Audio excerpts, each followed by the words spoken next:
Well, hello everybody. So this might be the beginning of something new. I actually had to go back in and re-record the introduction because there were some issues on video. And if y'all ever come on, just remember the video's on. And if you're walking around half clothed or maybe not completely clothed, we're going to want to edit that out to respect everybody's privacy.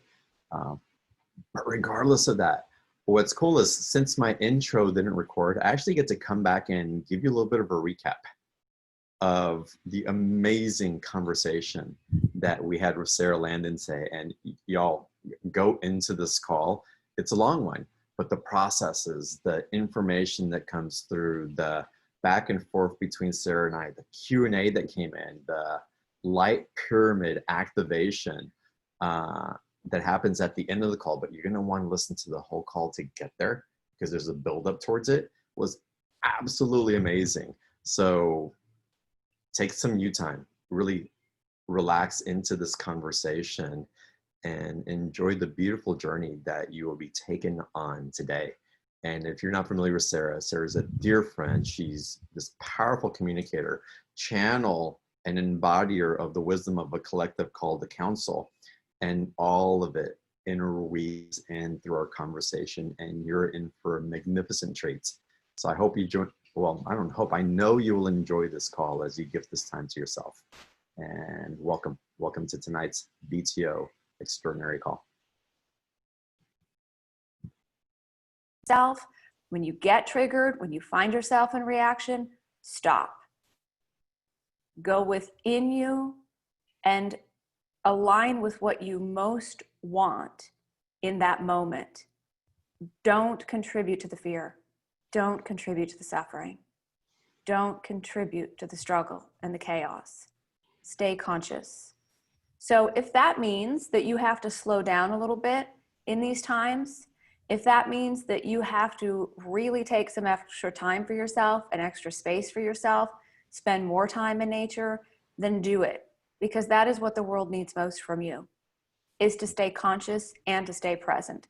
The most powerful change is created through consciousness, presence, and love. Not by getting on the bandwagon of what is wrong and who is bad and whose fault it is.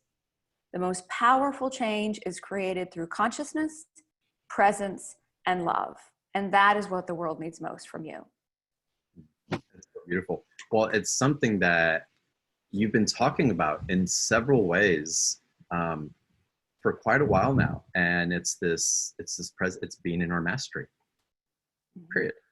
And that's what's being called. And how do we know we're in our mastery? But in times like this, that we actually get to exercise that's already in us. That, and I want to call it, and it's probably not the proper term, but we've been initiated through the experience, and we're aware of what we carry during these times. It becomes so much more evident. Yeah. And people want to do something. I get that.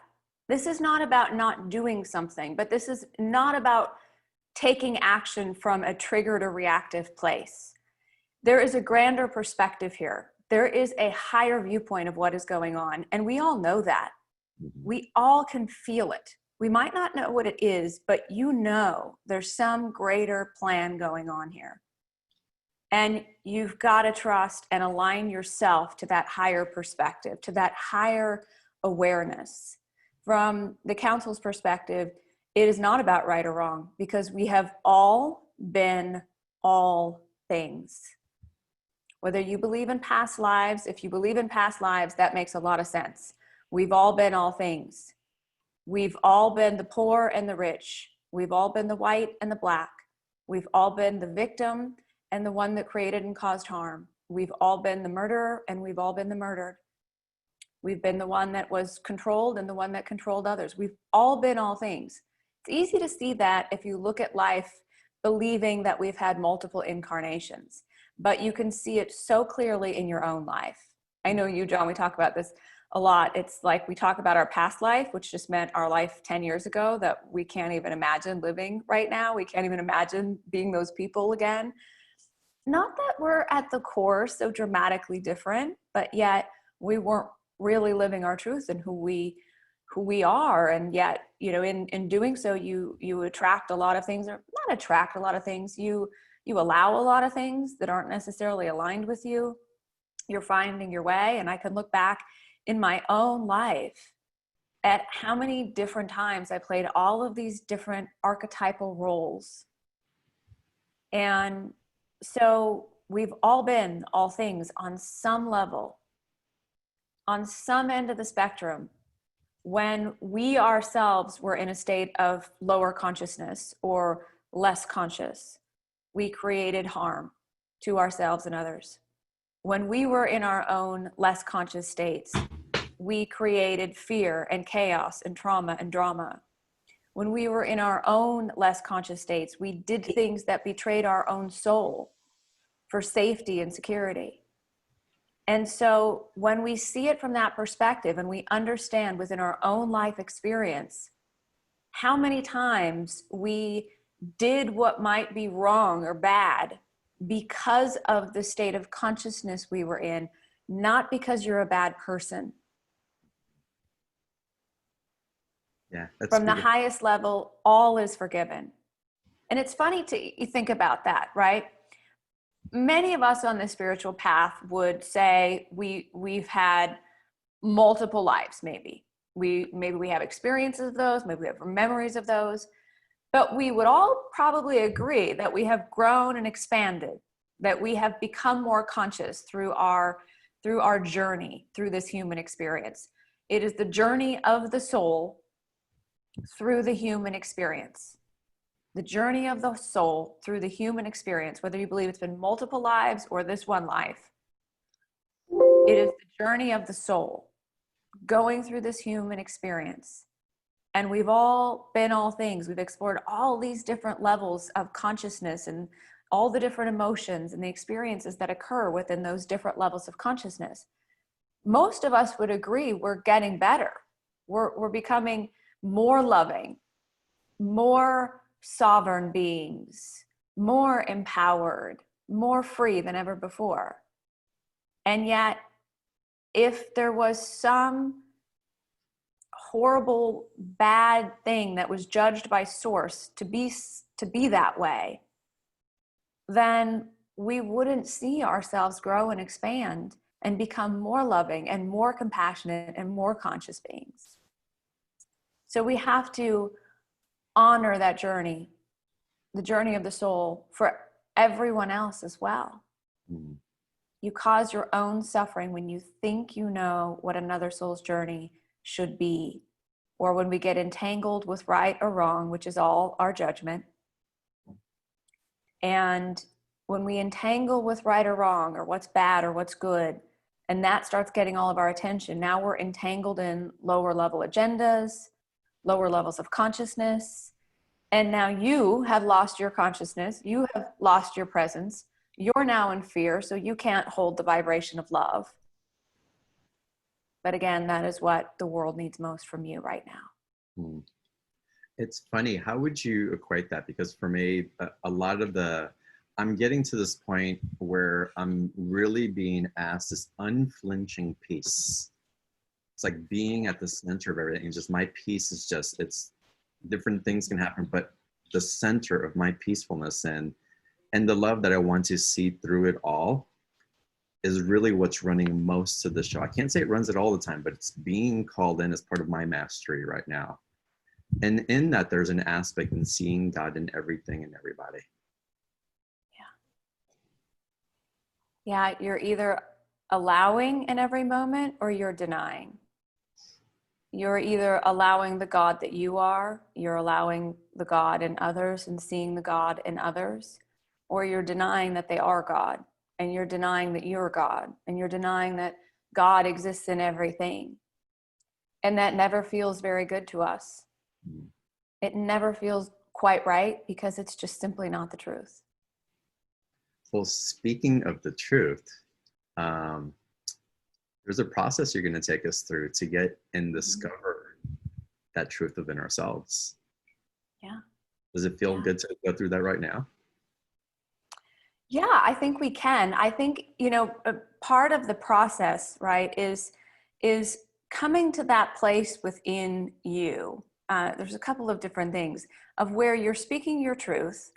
And in that, we also begin to open up to not only greater awareness, but you and every single one of you, we have these abilities and these gifts that we came here with. And they're innate within us. You probably have never learned how to do these things.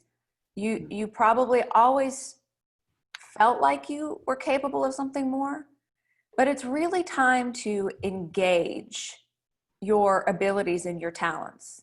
And we still have barely touched the surface. Even those of us who identify as healers, wayshowers, messengers, people with, abilities, understanding all sorts of different awakening codes, whatever it is, no matter how much you think you have evolved your own gifts and abilities, there is still so much more that is possible for you. And so a lot of times when we try to speak to our higher self, or most of the time when we have a situation with someone in our life, we tend to argue about it in our heads. We tend to deny the God in them and deny the God in ourselves. And we go down into the density, into the struggle to try to force our way through these conversations, try to force our way through these situations. And the other thing I hear from people so many times is this wanting to speak their truth. And yet what often happens is what's going on in the world around you, in your relationships, what you're seeing in the world around you is reflecting to you how you are relating to you. Mm-hmm. It is your relationship with you. Everything. There is nothing random in your experience. And that is not to say that no one would ever create chaos or trauma in their experience. I have a client that demonstrates this so perfectly. We were having a conversation, and again, this is very much part of living mastery in this time of awakening. We're going beyond manifestation. We're going beyond this idea of trying to find something out there or that would make us feel better, either relationship or money or our bodies, to understanding how to really sit in the force field of creation that you are and drawing more particles, infinite particles of creation to you. We're going into this time of mastering impeccable creative expression, dedicated to the highest good of all. But the significant thing about true creation is that it has no personal agenda. So when we are in lower levels of consciousness and awareness, and we're trying to fix what's wrong, and we're judging something about ourselves as even being wrong, or circumstances and conditions, we're automatically in resistance, which always causes pain, which always makes you feel really separate from your soul, source, your guides. Most of the time, people want to talk to their guides or their higher self or their angels when they're struggling, when they're in the lowest points. And yet, because of the vibration you're in, you're about as far away from your guides as you could be. They're right there. Imagine that you're at the bottom of the stairs. They're right there, but they're at the top of the stairs. So if they're up 20 flights of stairs, they're right there in the same moment. They're just vertically in a different place than you. So when you start going up the stairs, then all of a sudden, you know your guides are there. You can hear them. You can hear what they're saying. You can feel them. You can sense them. But we normally ask when we're in lower levels of consciousness. So when we assume, it's funny because this was an interesting, really important piece of wisdom from the council. Assume that everything. is always happening for you. Assume that everything is always serving in your enlightenment, in your realization, serving in you coming into your mastery. Now, when I first heard that, as I was listening to a replay of the council talk about that, a little bit of an echo, John, there we go. I remember I reflected back on the 4 agreements, right? Not assuming. And so I thought, well, we're not really supposed to assume. But then when I really sat with it and let it go deeper, assume that everything is not only happening for you, assume that everything is serving in your enlightenment or your realization or your ascension, if that's what you want to call it. Everything is serving in your realization, realizing yourself as the master that you are, so you can really live as the master that you are here on earth. And so assume everything. So we had this conversation. The next day, she went out with her husband. Her husband sort of randomly out of the blue said, hey, do you want to go for a ride with me to go run an errand? And she said, yes. And she said, do you want me to drive? And he said, no. And she's riding in the car with him. And all of a sudden, something catches her eyes. They go through an intersection, and she turns and she looks and she realizes a car is coming full speed, ran the red light, and is about to hit her. And in this moment, she sees him, and in the very last second, he swerves. But he hit and totaled their car. Airbags go off. She sits there for a minute, looks at her husband. They realize they're both totally okay. They get out of the car. The guy who hit them had left the scene. They later found out that he had robbed a house and was fleeing from the scene. And what a perfect opportunity to practice this. Assume, just assume in some way that this is happening for you. And she did. And by the end of the day, a few hours later when she went to bed, she was laying there. She was really in that space of peace. And she actually, in the same day, got to the level of being able to say thank you to the man that hit her and left the scene. Because had he not swerved in the 1 second, if he didn't look, swerve, hit a different part of the car, she probably wouldn't be here. And she fell asleep being grateful to him, saying thank you. Not for him, for her. Because what has happened since then, the freedom that experience gave her, the total trust in the universe, the total knowing that she's on this planet for a reason, the level of gratitude and mastery that she received in that experience absolutely was serving her. Even though we all might say that's an unwanted experience. So I'm saying all this, we're going to go into the process here shortly, but really understand that there's a much greater potential here for you to live in higher levels of consciousness and awareness where you have a completely different experience as the master that you are than you had as a human trying to struggle through the limitation we often learn and entangle with in this human experience.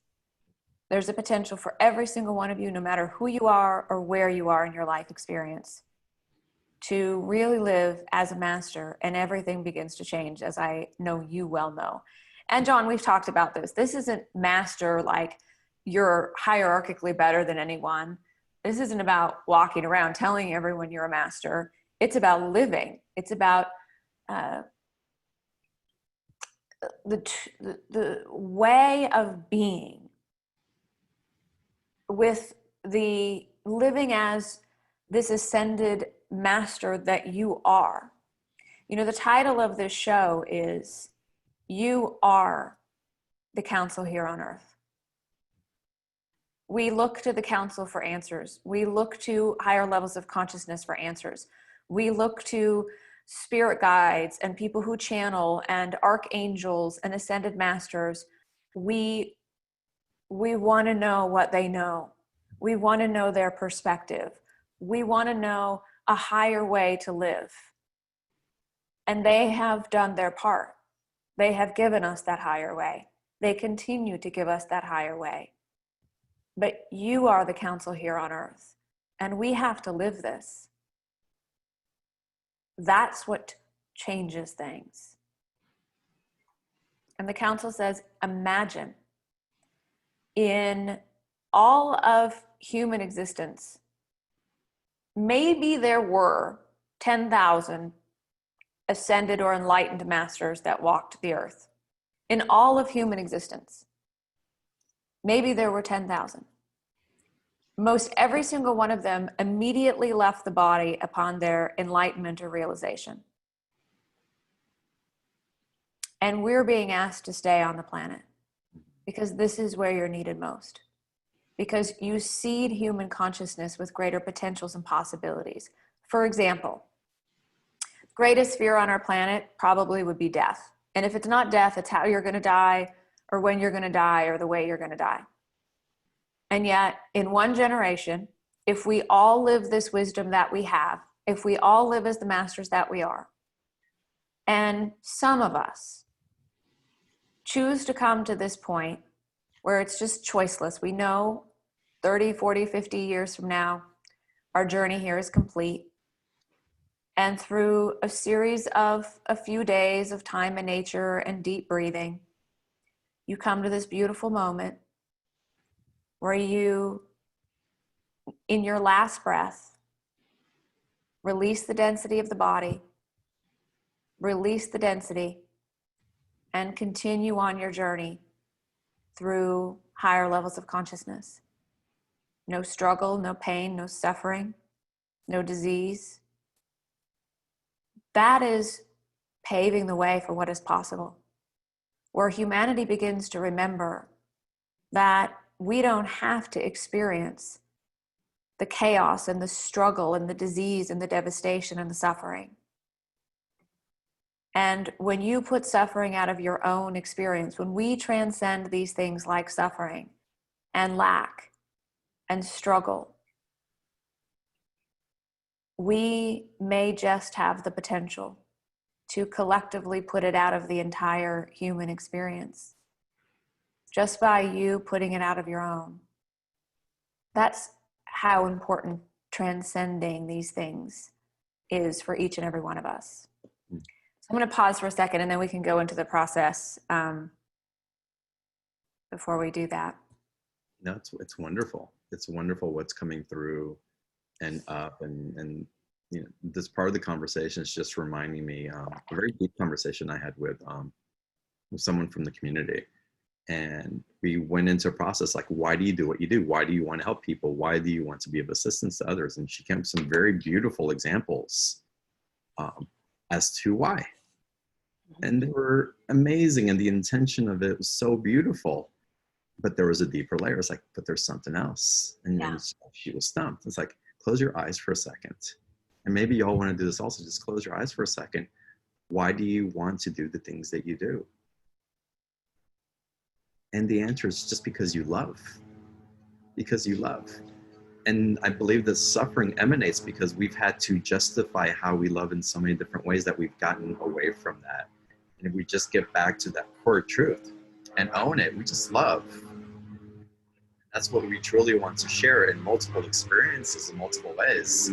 That's really an impetus for the liberation and the freedom that unlocks this way of being and being in that co-creative energy that the council, that these ascended masters are guiding us to remember that we have access to. Yeah. So, yeah, and it's a really important process to kind of expand on what you're saying. You are choosing all day long. You are a powerful creator. We're going to talk more about this when we get into the special offer, but you are a powerful creator, either of what you want or creating more of what you don't want.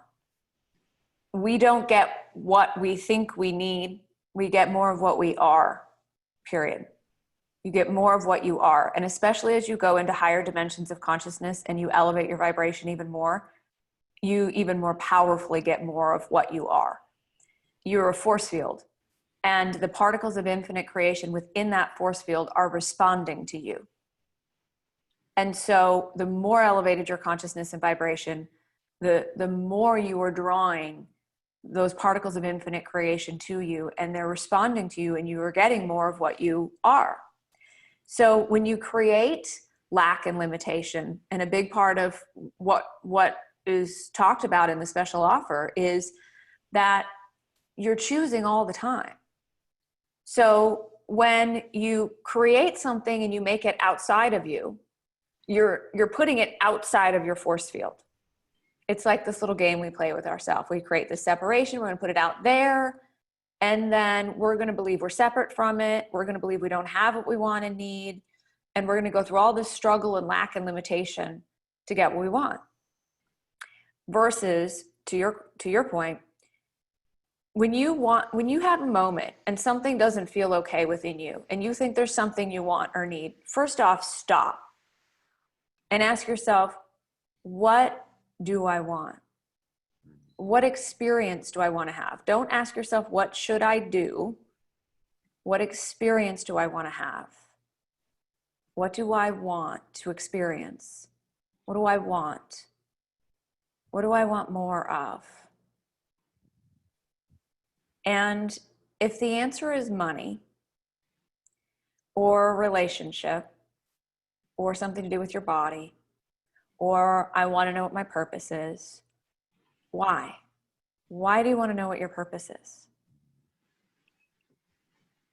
Because then I'll feel like I'm in the right place doing the right thing. I'll feel like I'm enough.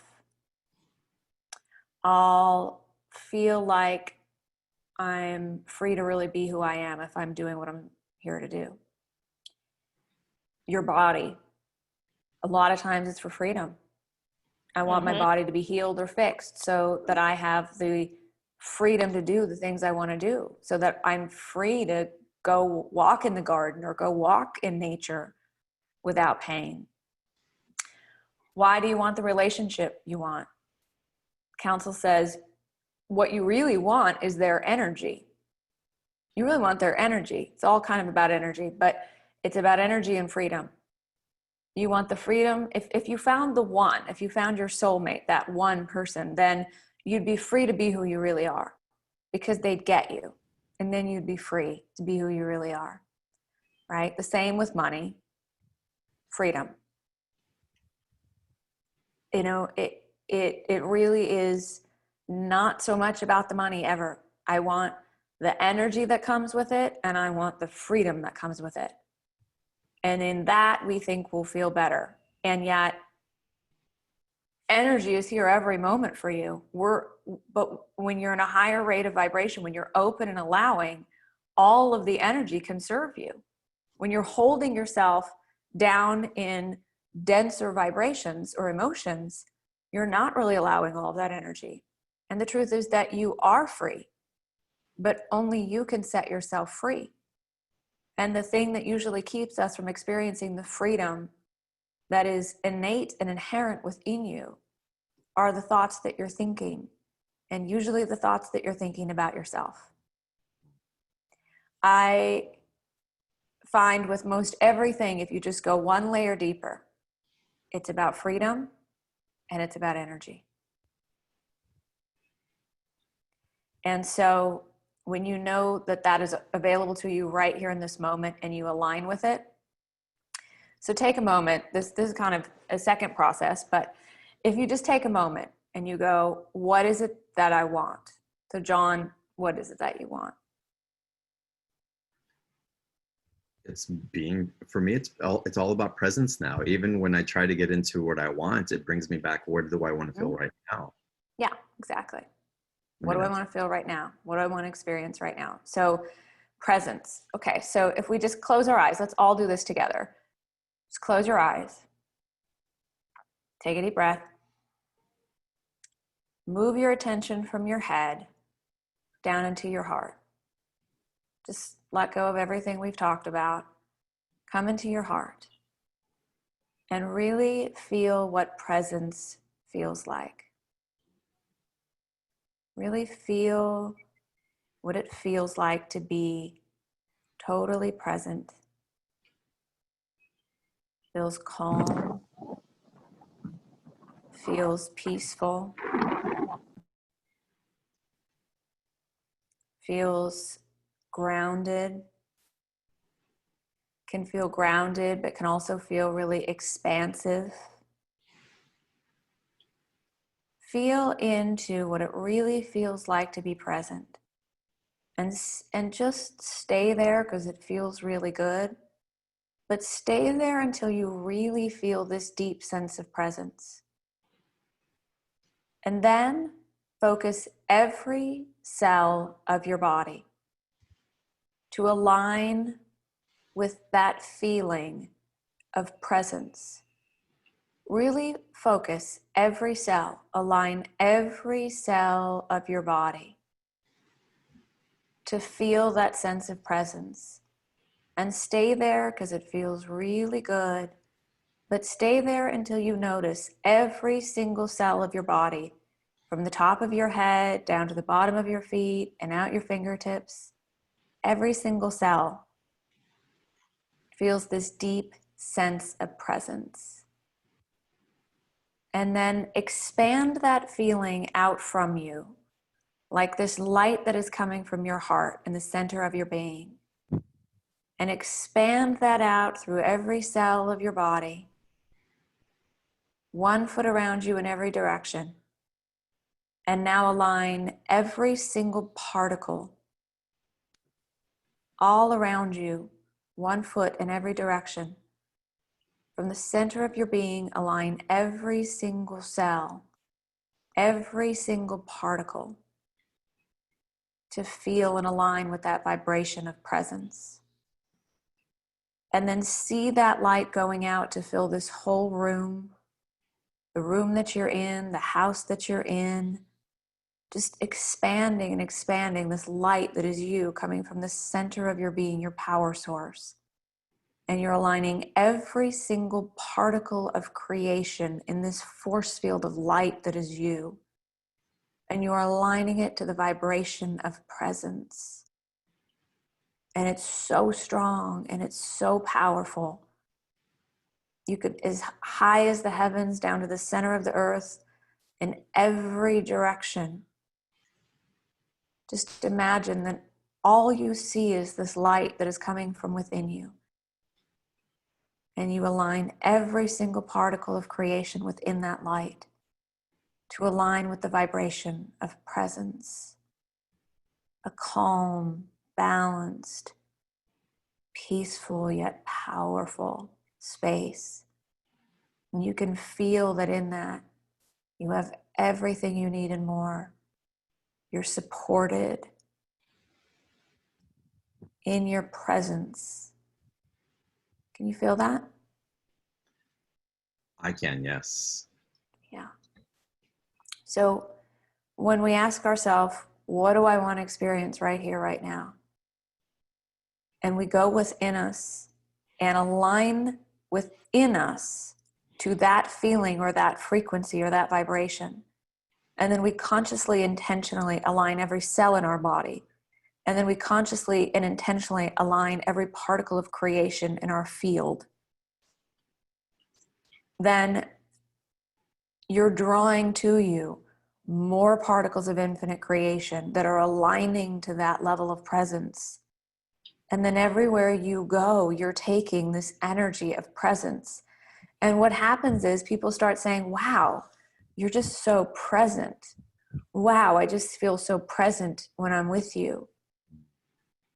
Or love, any feeling, love, abundant, the sense of well-being, the sense of freedom. So what do I want to experience? What do I want to feel right now? You can do it. And what happens is we think that just sounds so easy, we don't do it. And then we just get more of the same. Or our physical senses want to be doing something more difficult, so it seems somehow more satisfying. But the doorway to heaven on earth, the doorway to higher consciousness, is being totally satiated in the moment as often as possible. And to me, that is presence, not only presence of all that you are, but present to the God that is in everything and everyone all around you, that is in the chair, that is in the tree, that is in the ground beneath you. When you are totally satiated by everything in this moment, you're acknowledging the divine in everything around you. That is powerful. And if that doesn't help you remember who you are, when you feel that sense of oneness and connection, when you know that those trees and the birds and the grass and the ground and the root systems, they all have intelligence, they have wisdom, they speak a language and communicate, and you have the ability to tune into all of that. And if you want to feel more supported in your life than ever before by Source, God, the divine, the universe, then come into a level of relationship with it where you open yourself up to that awareness and appreciation and consciousness of everything that is available to you.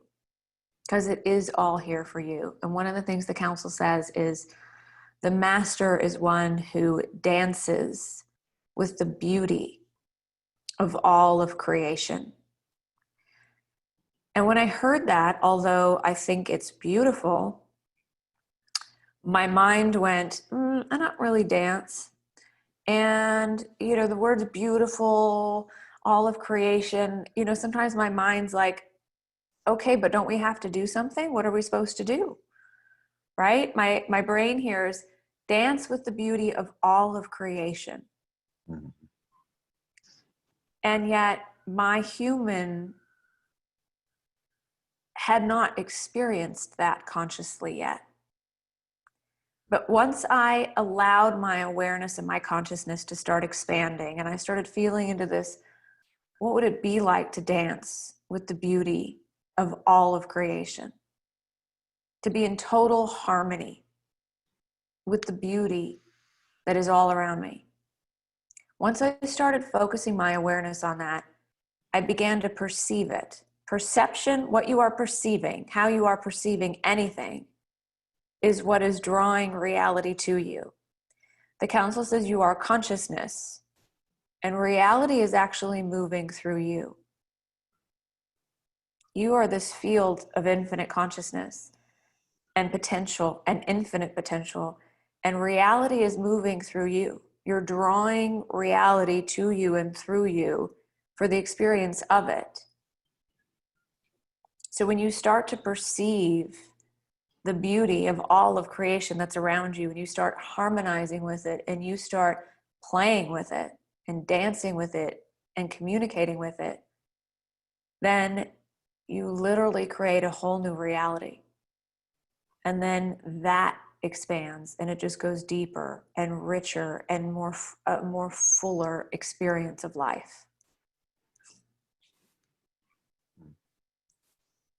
That is the greatest example of your human experiencing the truth of who you really are.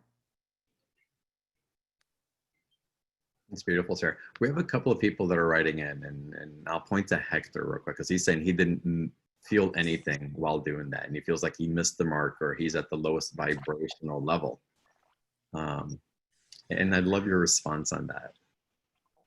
So the first thing and the most important thing of that is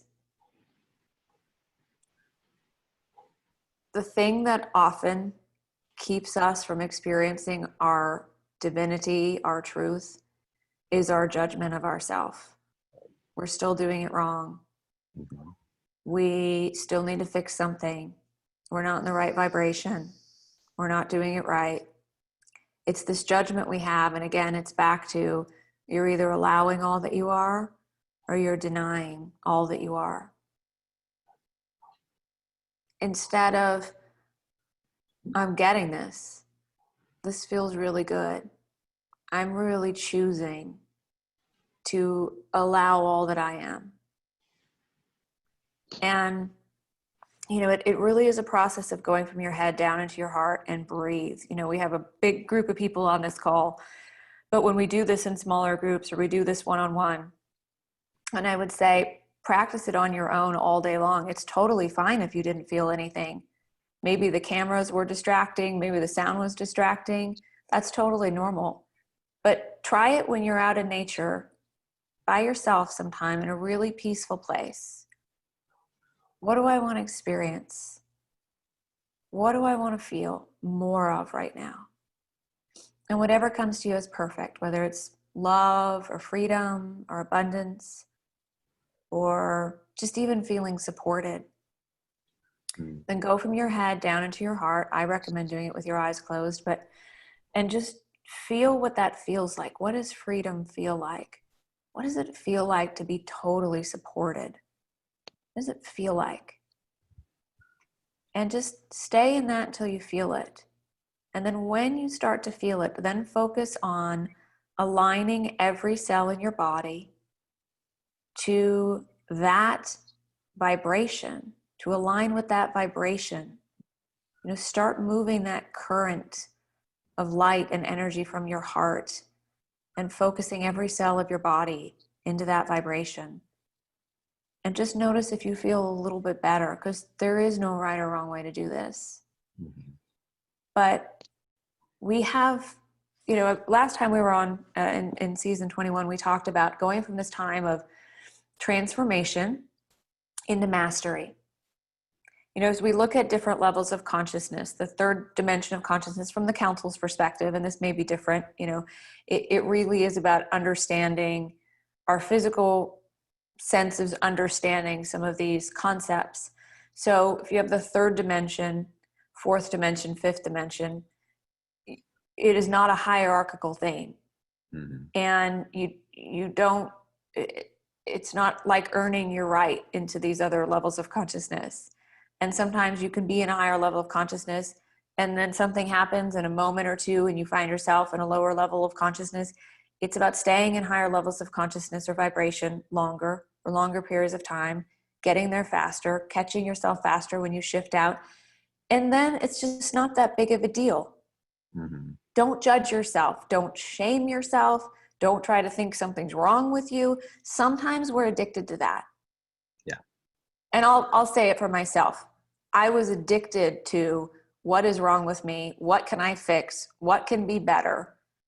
What else can I learn? That constant seeking, looking, trying to fix something. And sometimes we just get a little bit, you know, so focused on that. It's a wonderful thing, that time of transformation, you know, when we're going through, we understand we're not our circumstances and our conditions, that we can change our circumstances and our conditions. We can change things and transform. You know, I was having a little moment the other day, John. I was looking back at one of the first pictures of one of the first shows we ever did together, long time ago. You know, you and I have both transformed a lot in that time. And a year from now, you'll continue to transform. That doesn't mean you weren't perfect just the way you are. Right. We are perfect, yet always expanding and becoming more. So it's just about different levels of consciousness and awareness you're in. And hierarchically, it doesn't make us better than anybody else. But your experience can be a lot more enjoyable. It can be a lot more fun. You can really love and embrace yourself. And when you allow all that you are, you know, for a lot of people, that's the ultimate freedom. Yeah. Well, I want to take it to the beginning teaching of this call and invite that in. So yeah. If this is all happening for you, and I guarantee you that it is, if you ask that question, if you think you're not doing it right, you're not feeling something, but then you remember, wait, this is happening for me. Then ask, why is this happening in this way? Yeah. And then you inquire from that place, then you know it's all in alignment for you. And so maybe, and I'll invite it, maybe you weren't supposed to feel out to everything else. Maybe it was the intimacy within you that was lighting up. And that was the calling for you. And again, allowing the curiosity of the rightness to really transcend the moment rather than what's wrong and why can't I do this like everybody else or how I'm being guided, but not get caught up in the outcome, but be caught in the presence of expanding presence. Then we go through different trajectories. And as expanded as Sara is in her communication with the council and all these practices she has in place, I'm sure there's days that you're just within yourself, period. And that's where you stay, or moments. I won't even say days.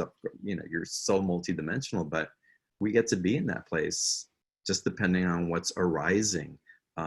We're in a collective soup. We feel a lot of things around us, and it's beautiful to have the awareness of the different experiences that we can play with. And again, understand that they're all showing up for us, not to us. Yeah.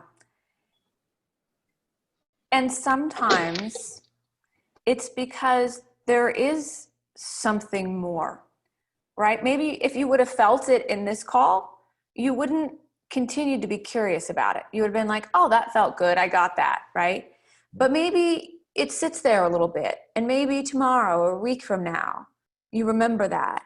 And all of a sudden, this beautifully orchestrated experience and this expanded experience of even feeling presence is felt by you.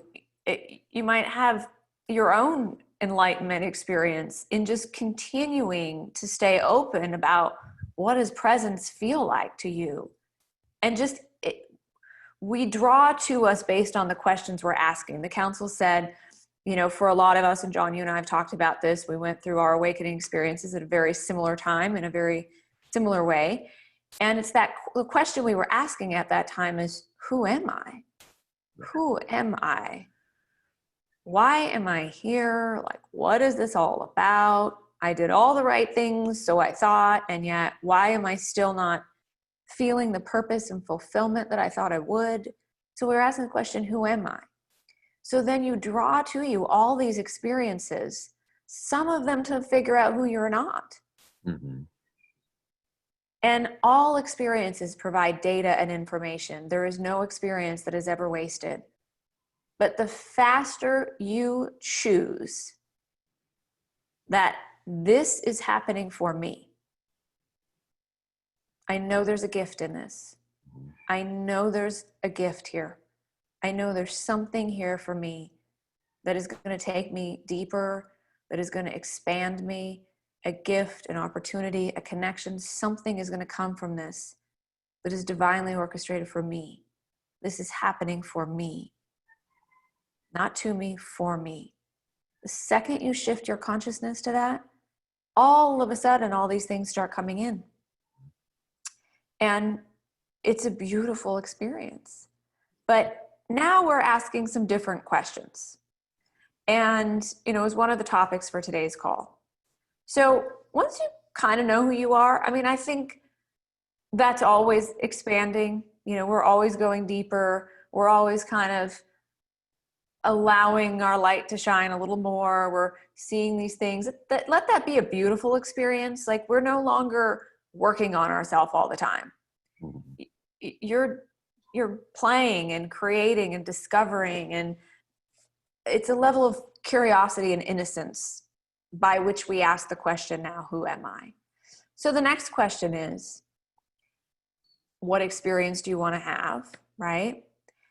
The council says the question that they invite us into now is, imagine you are here on this planet and you are an ascended master. You have ascended into higher levels of consciousness. We all come from higher levels of consciousness. Every single one of us come from higher levels of consciousness. Every single one of us is a divine, sovereign, infinite being. We focused ourselves into this human experience. You literally took your consciousness, focused into the human experience until you slowed the particles of infinite creation and moved yourself into form. And the council says one of the ways that you know you are an ascended master is because of your love, because you so love humanity, because of your love for the animals and the planet and the land, for the entire human experience. Council says there are no other beings anywhere in the universe that are more conscious and loving than you. Hmm. You focused yourself here for an epic adventure because of your incredible love for humanity. You are an ascended master here on earth. And the world needs you to come into your full realization. Some people might say that it doesn't matter if you reach enlightenment or realization, that it doesn't matter if you reach ascension, that, you know, it's not even possible or necessary. And there's just something in my being that doesn't align with that. So maybe it's true for them, and I totally respect that. But for me, I know that the way we serve in the greatest possible way, John, you and me and everyone in this community that's listening to this, as we serve by fully coming into realization and living like the master that you are on earth at this time. That is what the world needs. Truly realized masters living on the planet in physical form. Not more people that are in lack and limitation, not more people that are struggling and suffering, not more people that you know are in difficult, painful relationships. The world needs you to step into your realization and to stay on the planet and live as the master that you are. You are the council here on earth. Every single one of you. So, how would an ascended master live his or her life? That's the question. And I've been playing with this question. I'm not trying to arrive at one answer. I am playing with all of the experiences that I draw to me because I'm asking that question. You don't think of an ascended master going, oh, I had this inspired idea. You know, Jesus inspired me with this idea, but I don't have enough time, or I don't have enough money, or nobody's going to let me do it, right? An ascended master, when we think of source, the divine, God has everything he or she needs and more, right? God is everything, is all that is. And so are you. So start asking yourself that question. How would an ascended master, how would a master live his or her life? They would play, they would create, they would follow the energy each day and let the light guide the way. They would focus on the experiences they want to have. They would not deny the source within them by saying, I'm too old, or I'm too broke, or I can't. So, with the greatest compassion for yourself, live as the master that you are. Don't deny who you are. It's a really interesting comment that came in from Linda, because it's like a lock that shuts down that potential. And again, it comes from a perspective, but it's a worthiness thing. And she's saying that she struggled to understand this, and it was an issue of worthiness for her. And some people don't feel like they're worthy, or that they are not, that's not for them. Who are they to be that? Who are they to be who they are? To be the master, to be in that space.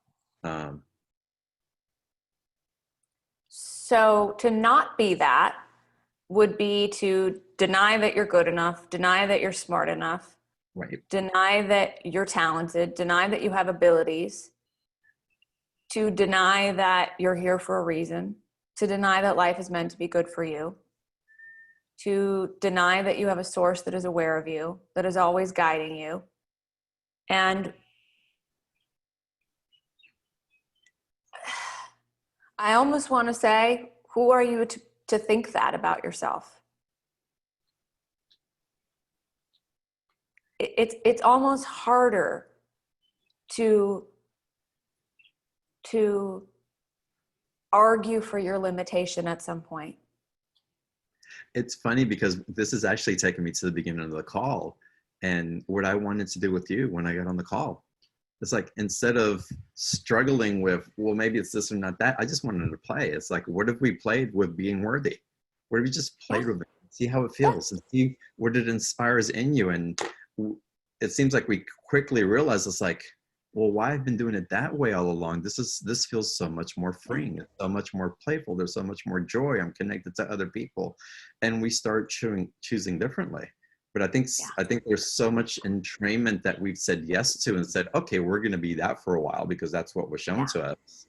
That's why you're all on these calls, and that's why you all follow Sara, and that's why the vibrational tone of what's being transmitted through these awarenesses and these relationships are like, well, this feels like the right direction that I want to go. And so I imagine like dolphins playing in the water. We want to be like the dolphins that are exploring all that territory because they can, and playing and creating, not manifesting, creating in their presence.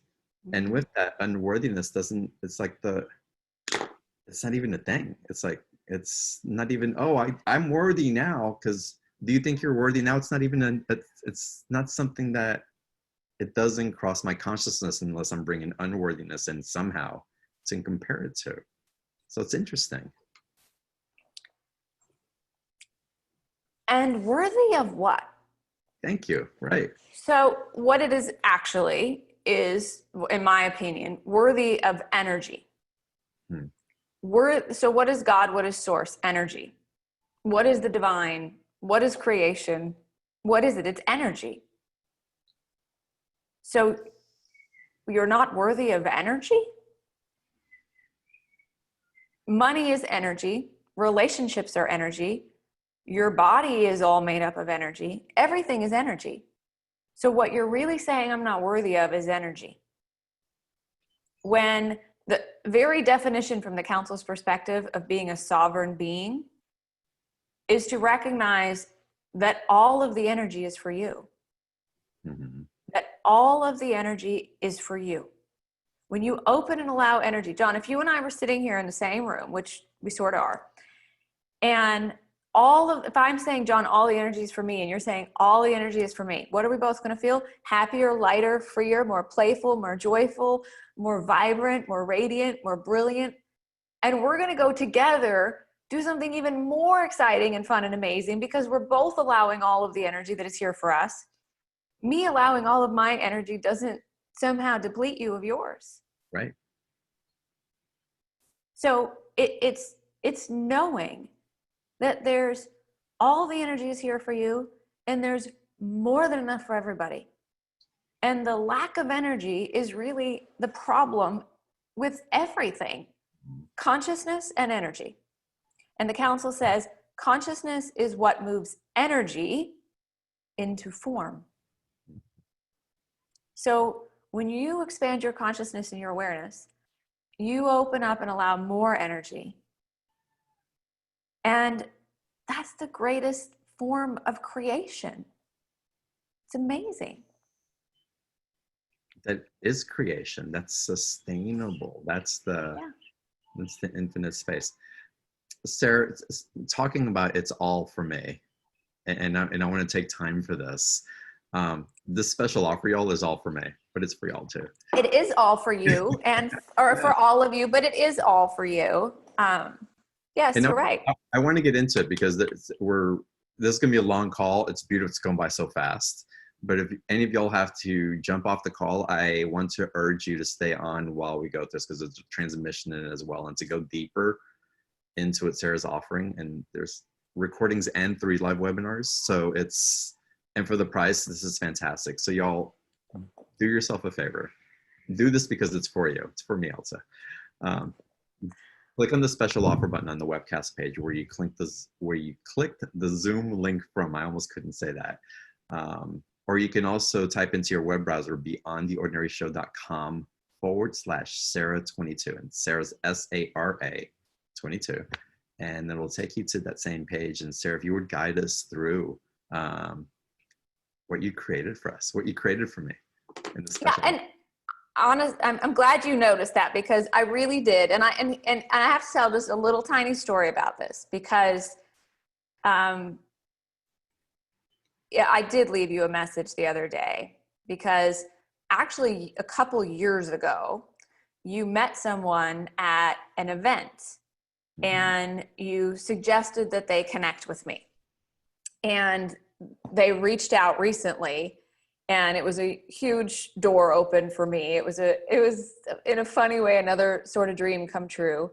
But as I was leaving you that message, I thought about all the people that I've met because of you. I thought about all the opportunities that came from meeting those people because I met you, because you believed in me, because you supported me in my gifts and my work. Not only this incredible BTO community that you brought into my life, and so many people that are part of our community and this work because of you, but all the connections that came from it. And I had this moment, and I was just like, I kind of was in it for about a week leading up to the show of, I don't even know who I would be. I don't know where I would be. I certainly wouldn't be living the life of my dreams right now the way I do had you not been a part of that and in my part of my journey and part of my story. And I can bring myself to tears in a moment just thinking about that. And in addition to wanting to create something really special for the show that I hope everybody takes advantage of, it is not something I've ever offered anywhere else. And it is totally, the live group calls are totally exclusive to this community, to this package. There's 3 live group calls that include Q&A, include channeled sessions with the council, include some integration conversation. We will get the latest information from the council. We will talk about how we live it. We'll go to Q&A. Most everybody knows that if I say it's 90-minute call, they know it's a 2-hour call, because we just allow. And one of the things I felt guided to do with this special offer is, especially with how life is going in this incredible unfolding of things in our current events, I thought, well, let's just leave it open and see what's going on at that time. And we'll let the highest information come through at that moment. And so 3 live group calls, July 2nd, July 30th, and August 27th, which cover this entire season and series of season 22. So live group calls, if you can't make the live events, no problem. They will all be recorded. You will not only get the transcripts or the replays, but you will also get the transcripts. This is not for sale on my website. You can't go buy access to these courses. This is exclusive for BTO.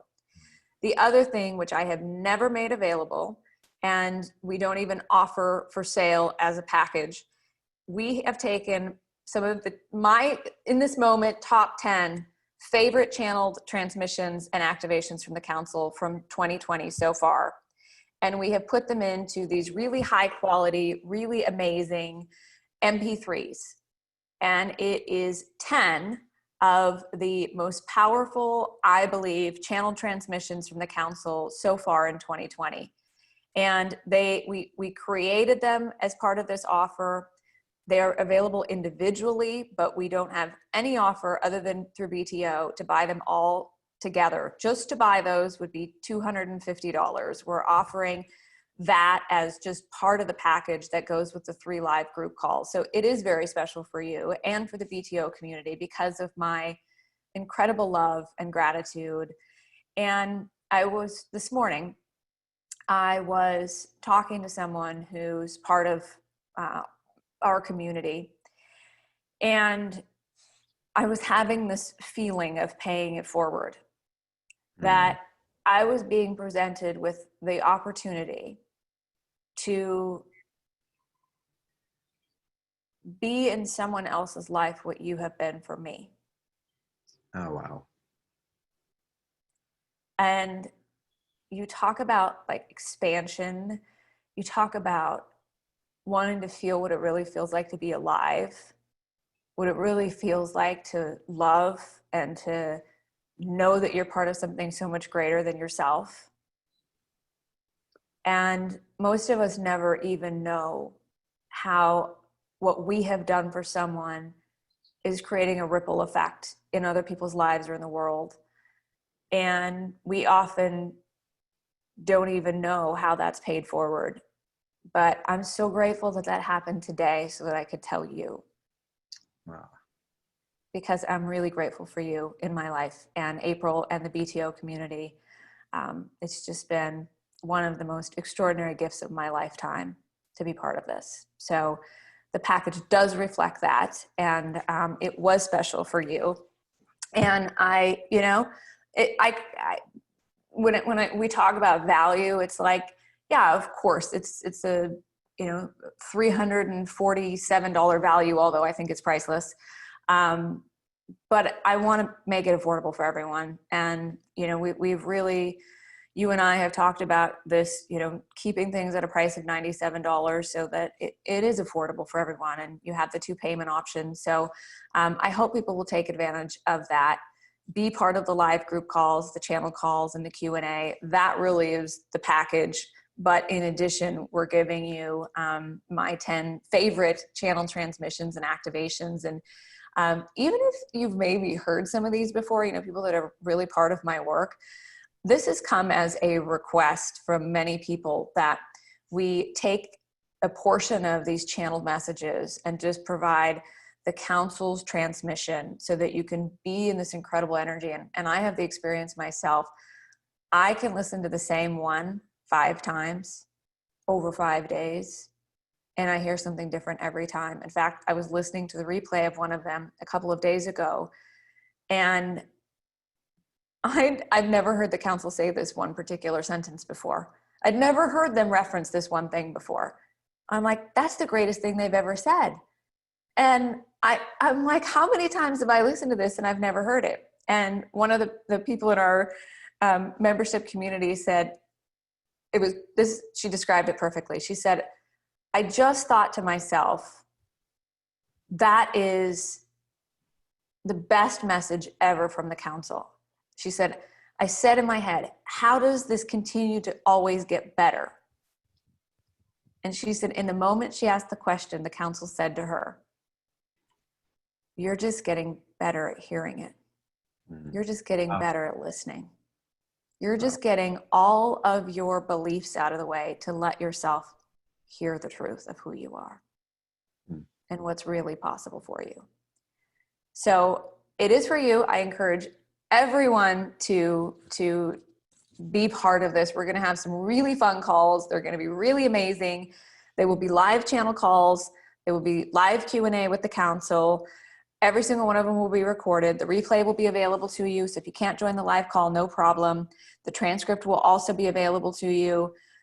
Just to transcribe one of these calls costs like $100 in itself. So you will have all of that. And I always believe that whether you're on the live call or you're listening to it sometime in the future, you know, your consciousness, your awareness, your higher self is there, part of that conversation with us. So please join us. That's beautiful. Y'all, it's $97, 2 payment option. Take advantage of it. My brain's somewhere else, and I'm going to go there in a second. Take advantage of it. And you can do so again by clicking on the special offer button right underneath Sarah's picture on the webcast page, or type into your web browser beyondtheordinaryshow.com/Sarah22. And to go back and again, and I say this a lot very jokingly, and it's come up obviously as part of the wisdom coming through today. It's like, it's God loves me. You know, you're here for me. And I say this to y'all, and I say this with so much sincerity and love and appreciation, so much gratitude. It's amazing. As you're thanking me, I have to thank you in return, because you showed up as a manifestation of me saying yes into this exchange that there's no way I could have controlled or manipulated into being. It's manifestations of God's, of Source's love for me. And my choice to do that, as opposed to hoarding that energy of thinking I'm only going to be able to glimpse it, is to be in the present moment and to ask, how can I love? And it shows up in different ways. And sometimes I can judge it. Sometimes it feels really good. Sometimes it makes me really happy. Sometimes I have to lean back a little bit, and it might not be the most comfortable thing. But in that, the organic unfoldment of what keeps evolving in these waves between you and I, speaking about our relationship and how we show up for each other, it's been such a beautiful gift and such a beautiful maturity that's happening in me as I surrender even more and more than I have before. I thought I was trusting before, but now I'm trusting even more. And which means I'm also open up to the love that's manifesting through me as me. And the reflection of this being mirrored back to me through you showing up for me. That's creation. That's creation. And so thank you. And thank all of y'all. Because it's hard to put into words, but when you feel it, and again, there's an innocence and a vulnerability, because you kind of get choked up in your throat, because for me, it's bigger than what I am now, even though I'm the bigness of it all. It's me experiencing that and listening and hearing that in a different tone. So it's beautiful. Thank you. Thank you. Thank you. So yeah, just so much reverence for your gratitude and for that. Sarah, I know we talked about a process and also a little Q&A. Which would you like to go first? Let's do a little Q&A, and then we'll maybe end with the process. We're going to talk about it. It's probably one of the most requested things that comes out of all of my work with the council, especially this year, which is the pyramid of light process, where you really understand your ability to communicate at a higher level with anything or anyone. And I feel this myself. I really am extremely more present in my life than I ever have been.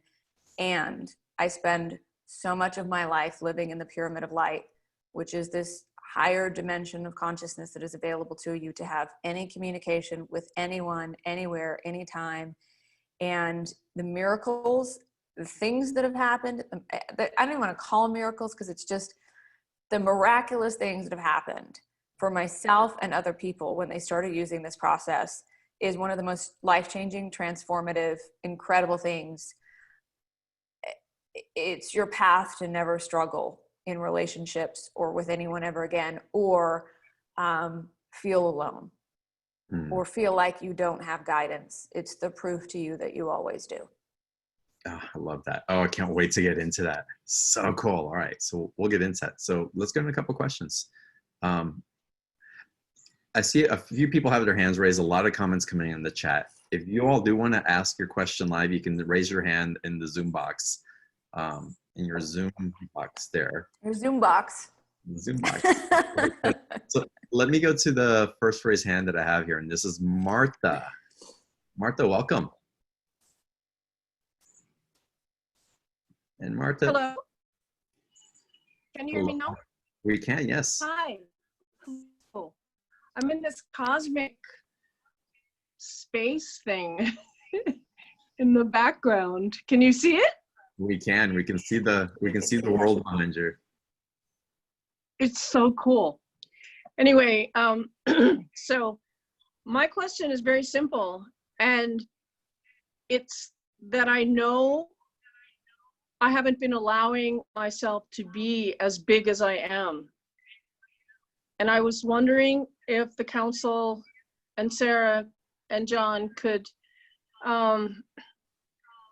help me with that. And the second part of my question, what I want to put out there is that on Monday, I'm having a heart procedure. And I've been in a lot of fear about it today. And the deepest part of me knows that it's going to be just fine, and I'm going to have a beautiful outcome.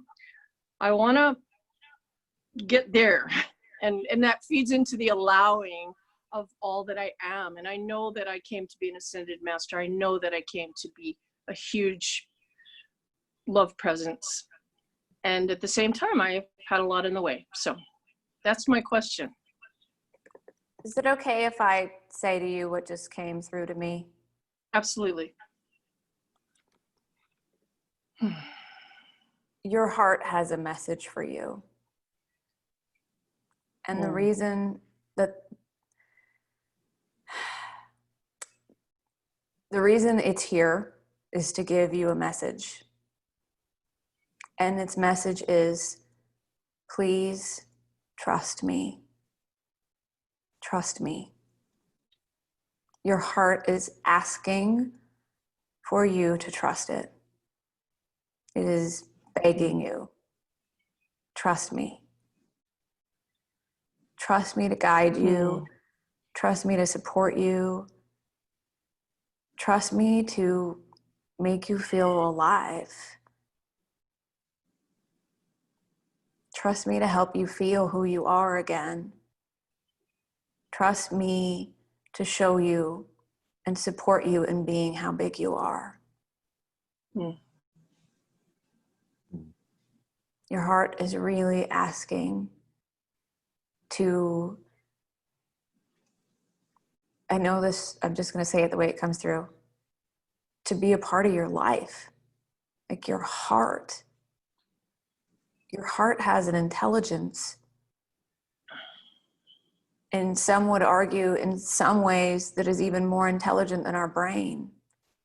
There is intelligence in your heart, and it has a lot of information for you. And it really just is asking you to trust your heart. Start having a relationship with your heart. Instead of believing what other people are saying, and I'm not a medical doctor, I'm not asking you to do anything different.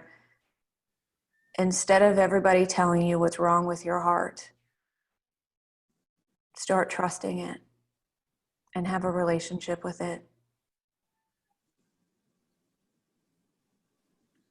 So That feels really how would it feel to be as big as you are? Oh, it would just feel so great. It would just be pure joy, just pure joy, lighting up the world everywhere I go. So I know this sounds simple. You know exactly how it feels to be as big as you are, which means all you have to do in the moment is just not deny it. Don't let other people deny it. Don't deny it. Be who you are. Be who you know you are. And so it's a moment-to-moment thing. But don't say, oh, I'm too old to do that. Or, oh, I can't do that. Or, oh, so-and-so always told me that I'm not good at this. Or, oh, my whole life I've just not done this. Choose. Choose. I'm choosing to be who I am. I'm choosing to be all that I am. I'm choosing to be the light in the world. I'm choosing to be love. I'm choosing to walk into the grocery store, and even though I have a face mask on, I'm going to smile with my eyes. I'm choosing to see them. I am choosing to love them.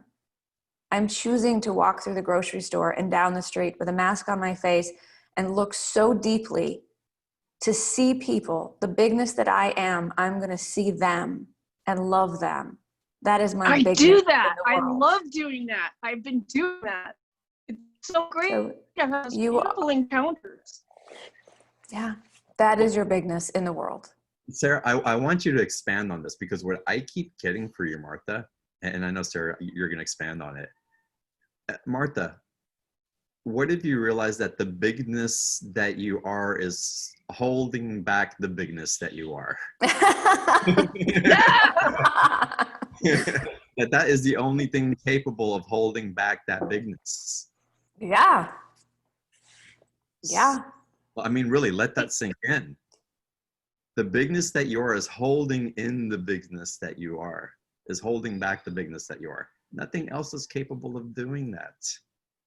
Exactly. Because I have experienced feeling that I'm too big, Ah, too big. Well, I shrank myself down, because sometimes people are overwhelmed, I think. But my soul is huge. It's just huge. And yes, I have done that. You're right. I'm not saying this is you, Martha, but it was me. So I'll just say it for myself, but I see this happen a lot. People don't feel like they can speak their truth. So sometimes all of a sudden we want to just tell everybody what we think they should know. And we want to tell them all what we think that would help them if they knew, and we want to fix them. And sometimes, been there, done that. Yeah. So sometimes, and I practice it myself, it's about being it, not saying it, not saying what you think they need to know, but being it. And my brain wouldn't have really liked that whole idea about 10 years ago, the whole concept of being, and that the most powerful thing is to be all that you are, because we want to do, and we want to say something, we want to tell them, we want to fix them, and we want to show, we're designed to be able to tell people how smart we are and what we know. That's what we learn in this human experience through education and all sorts of things, which is wonderful. But sometimes it's not saying anything at all that will show how big you are. Again, the greatest change comes through consciousness, presence, and love. Yes. beautiful. Martha, thank But you John, so yeah, that was perfect. Thank you. Thank you Your so much. bigness is And the that's only what thing in the way of your bigness. it's down for me as just loving, just being love.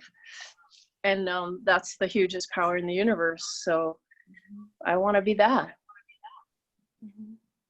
I think you. Come back and listen to this replay, Martha, and really receive.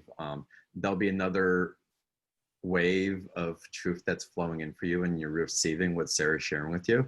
And we'll relax into your bigness even more, and then relax into it even more. And it's right there. So it's so beautiful. So sage, Sara. Thank you.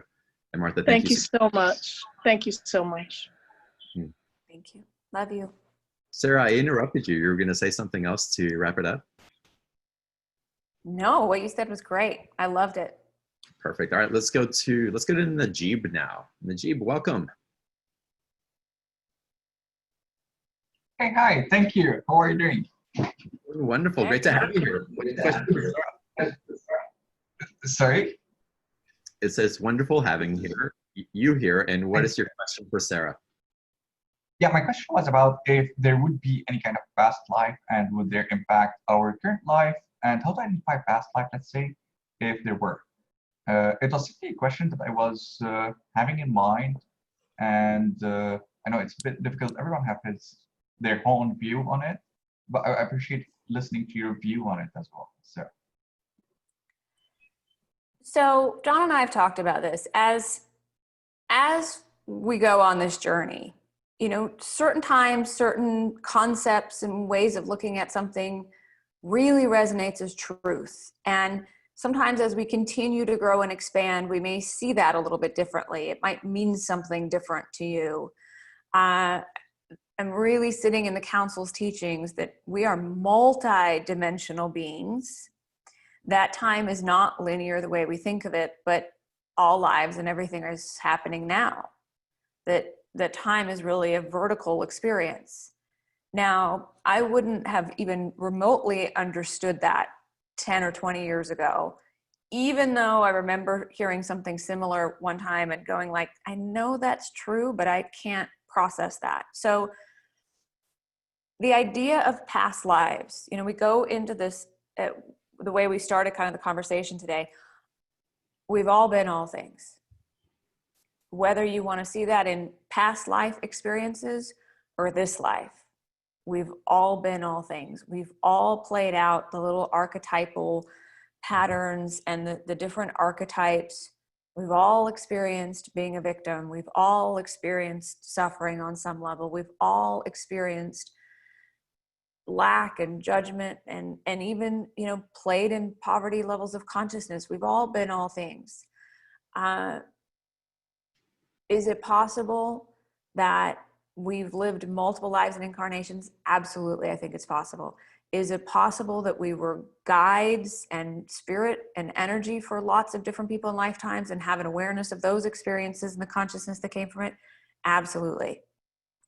To the question of, can something from a past life be preventing you from whatever you want to experience in this moment? I absolutely do not believe that. That's not my experience. That is to give your power to something outside of you, to say that you're not a sovereign being, that you were somehow forced to come here to right some wrong from the past. And the truth is, we are all here of our own choosing. Now, did we choose a different experience this time? I remember this. I'll tell you two things that I think will help you from my perspective on this. My aunt was very spiritual when I was a child, and she was studying past lives and reincarnation. And it very much resonated with me. It very much made sense to me. And she said, and if anybody who knows me knows I'm a huge animal lover. She said, well, you probably love animals so much, and you probably care so much about helping them in this life because you probably harmed them and killed them in your past life. Mm. You probably lived at a level of consciousness in your past life where you didn't regard human life or animal life as a sentient being. And you chose to come in this life and experience that differently from a different level of consciousness. And even as a little kid, that made sense to me. That having had an experience of harming or disregarding animals in a different level of consciousness within the human experience, because of the love, maybe I did choose to come this time with incredible reverence for what beautiful sentient beings animals are. That's not a punishment. That's not you can't have the greatest life possible for you in this life because of some level of consciousness you experienced in a past life. The council says there is no right or wrong that you are judged by. And so when we believe that, normally what it is we are denying a part of this, who we are here and now, and giving a power to a past life. I think one of the most powerful examples of this that I've seen in my work with people who are part of my community was a dear, wonderful friend of mine who's part of our membership community and has spent a lot of time with me. She messaged me one morning. She said, I just had the most extraordinary experience. She said, I just had this awareness that in my past life, I was locked away and called crazy for my gifts and for what I knew. She said, and I am just having such a sense of freedom and awareness because I'm realizing that in a past life, I was locked away for everything I know, and I was locked away for being who I am, and I was called crazy. And so she had sent that to me, and we ended up having a live call that day. And we got to the Q&A portion of the call. She was telling the council that. She was saying, I get it now. In my past life, I was locked away, and I get it now. In my past life, I was called crazy for all of this. And the council said, no, beloved, dear friend, in this life, you've locked yourself away. And you've been calling yourself crazy for all that you know. And everybody out there was just reflecting back to you what you were doing with you. You locked yourself away. And you were the one calling yourself crazy for who you are and what you know and for the abilities you have. There really is no out there the way we think there is. Everything is a figment of your creation, and everything is reflecting to you how you are relating to you, how you are relating to the source within you. And that is how I see it now. That is how I see what we call past life experiences. From the vantage point and the viewpoint and the level of consciousness, now that is how I see it. Mm-hmm. I'd love your feedback or your insight, John. I think it's a great question. I love that awareness of it. And again, if we get into, and I won't even call it an assuming, I'll have to call it into the knowing that everything is happening for me.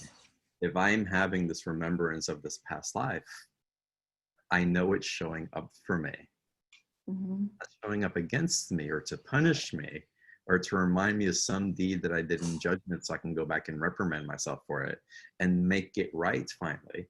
It's showing up for me because it's an opportunity. There's a doorway opening down a path that I've chosen that I now go get to explore in consciousness and in getting closer to the divine. And what a beautiful opportunity to set myself free from any part of my consciousness that may have locked myself in that. And so I agree with you. It all shows up for me. And again, the reflection, again, as past lives, it's even as we think about past lives, we bring it all forward into this human experience, into this moment in consciousness. So it's all here for us now. And we can try to trace it back. We can talk about those stories and all that, but it's here.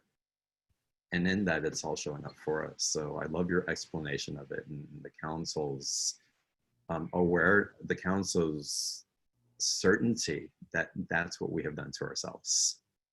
It's so beautiful. It can be, the past life thing can be very transformative, and the past life thing can be very disempowering. Yes. And, you know, a lot of people, when they tell me about their past lives or when we think about past lives, we are almost always a victim.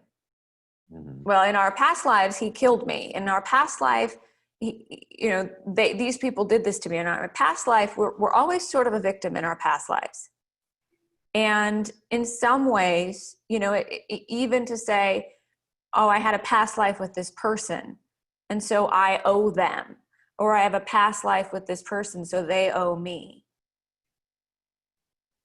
All of the energy is here for you, right here, right now. It always has been, it always will be. And to allow someone to treat you badly or to not treat yourself good or not treat someone else good because it has something to do with the entanglement of a past life karma just doesn't even make sense to my being in any way.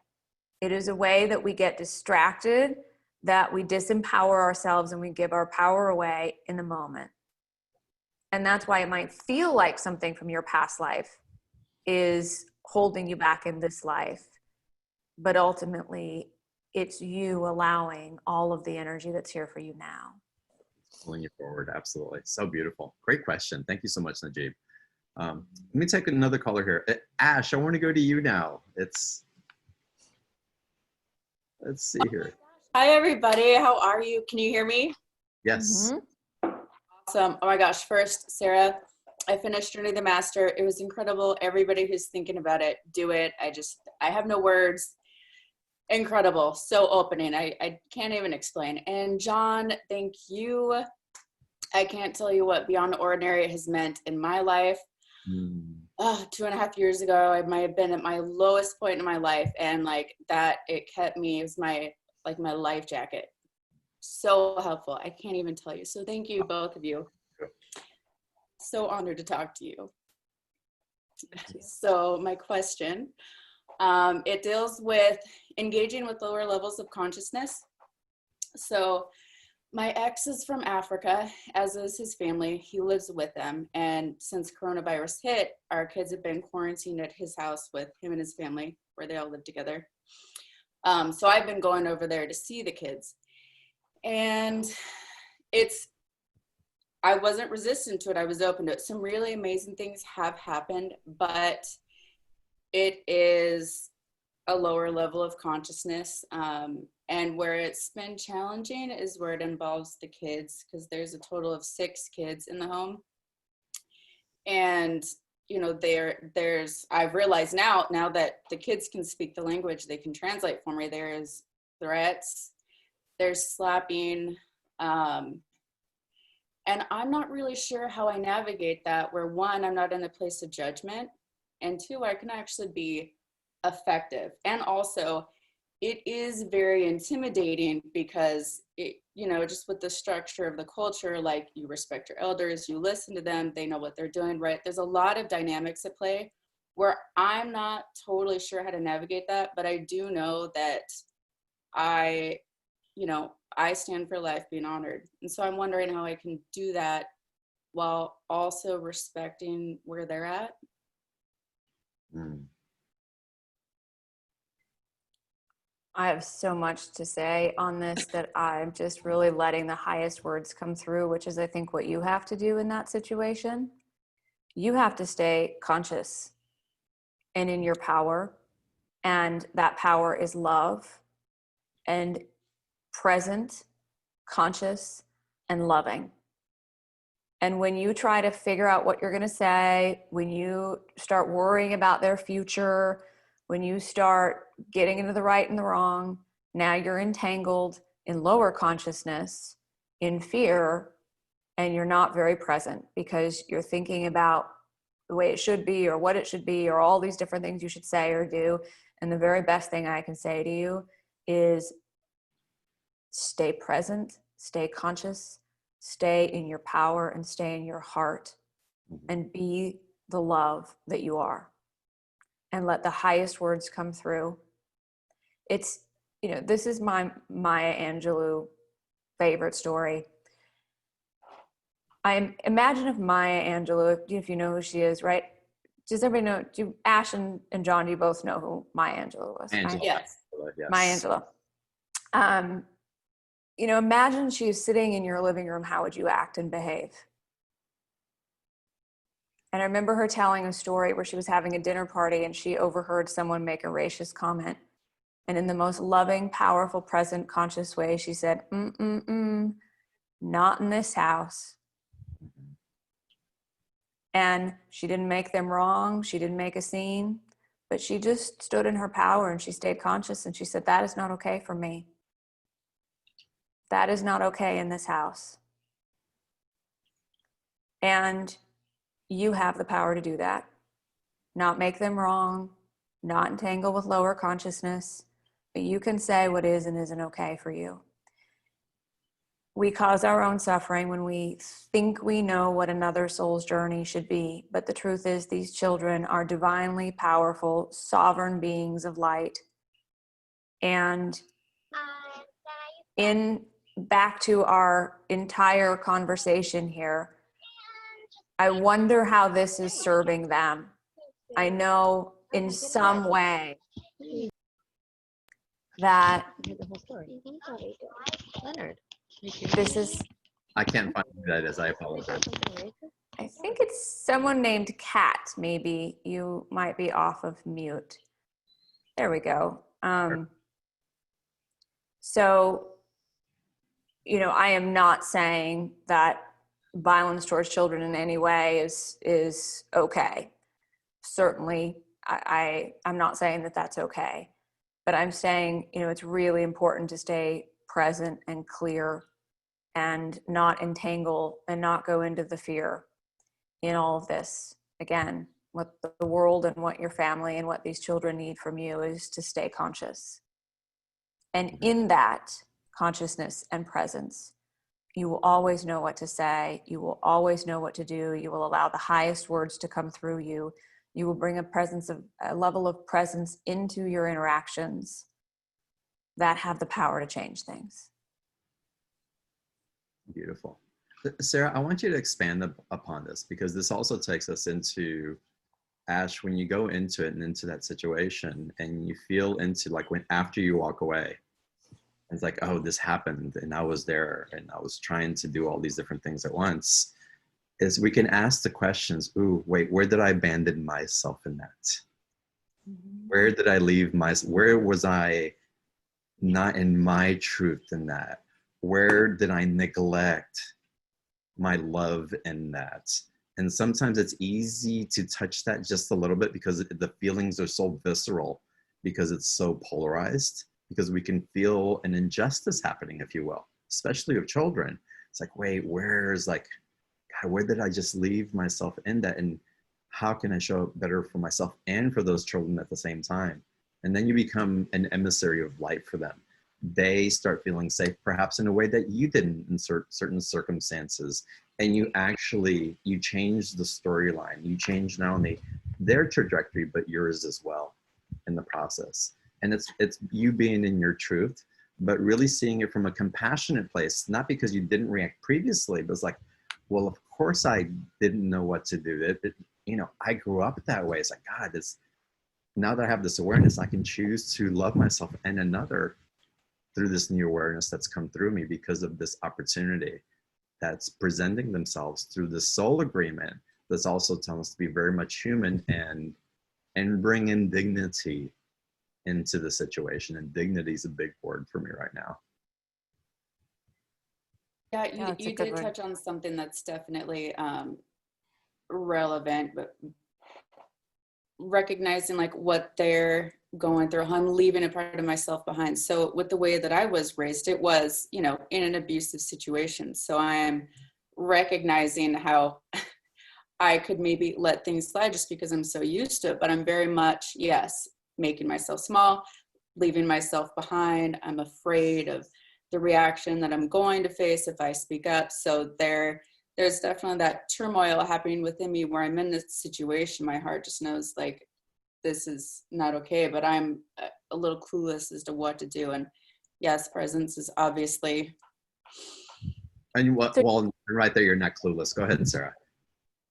You need to know that this is an experience you are drawing to you to remember your power, to transcend your story about being a victim of abuse, and to come to a place where you are no longer triggered or in reaction so that you can stay conscious and present no matter what is going on, because you're not identifying with your own victim story feeling. And I know this is a word that John used a lot. It's inviting you into your power. This is happening for you to remember your power, who you really are. In the moment you take your last breath and leave the density of this body that you know as you, the story about you being abused and a victim is gone. One of the most incredible sessions I ever had was with a woman who had experienced what most of us would say is some pretty traumatic abuse. And the counsel said, in the moment you take your last breath, that story is gone. So why carry it around for the rest of your life? Because the form that you're carrying it around in is the form that you want to lose weight, you want to be healthier, you don't want to be so tired, you don't want to be so fatigued all the time. That story you're carrying around is really heavy. You can change that story at any time by saying, I'm a transformer.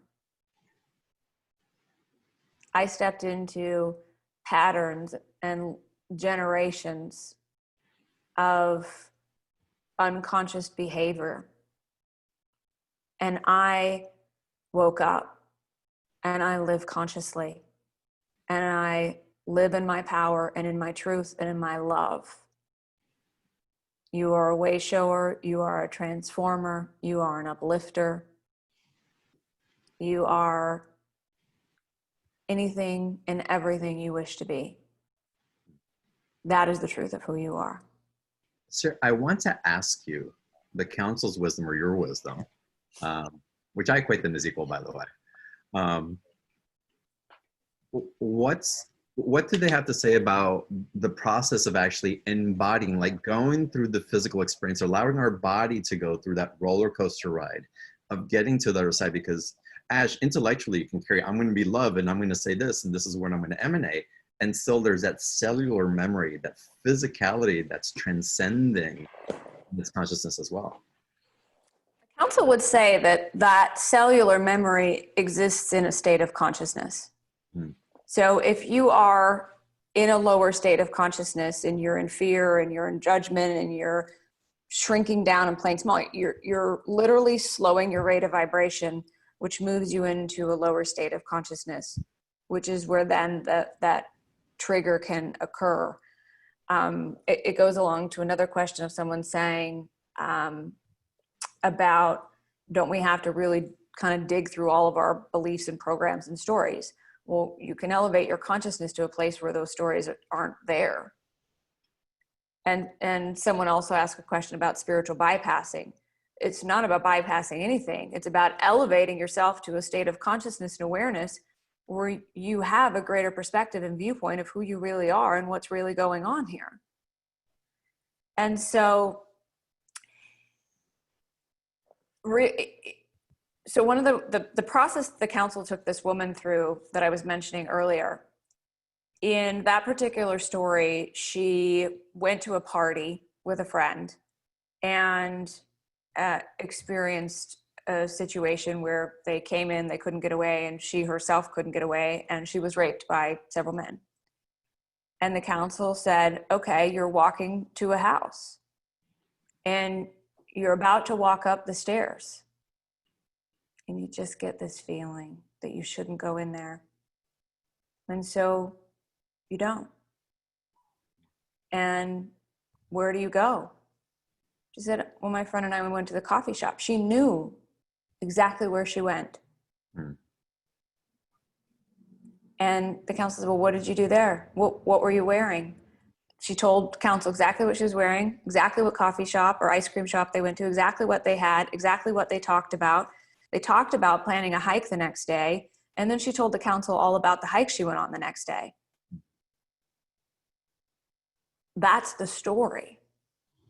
So when you go back, when you feel that coming in, the story is the other potential that existed in that moment, the other timeline or possibility you've never explored, because you've spent so much time talking about this one potential that you really don't want to keep talking about and focusing on and digging up. And our body doesn't know when we get into that. So the thoughts you are thinking are affecting your emotions. Your emotions affect the way that you feel.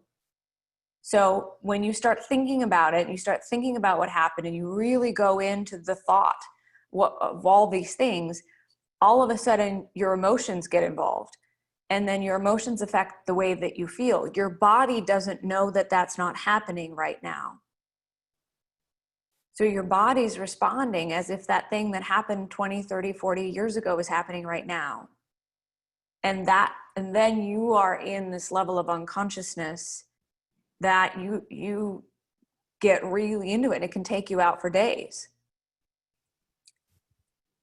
I'm just asking you or offering you the potential to explore something different, another timeline that was available, another potential, another possibility. And the thing about this for me,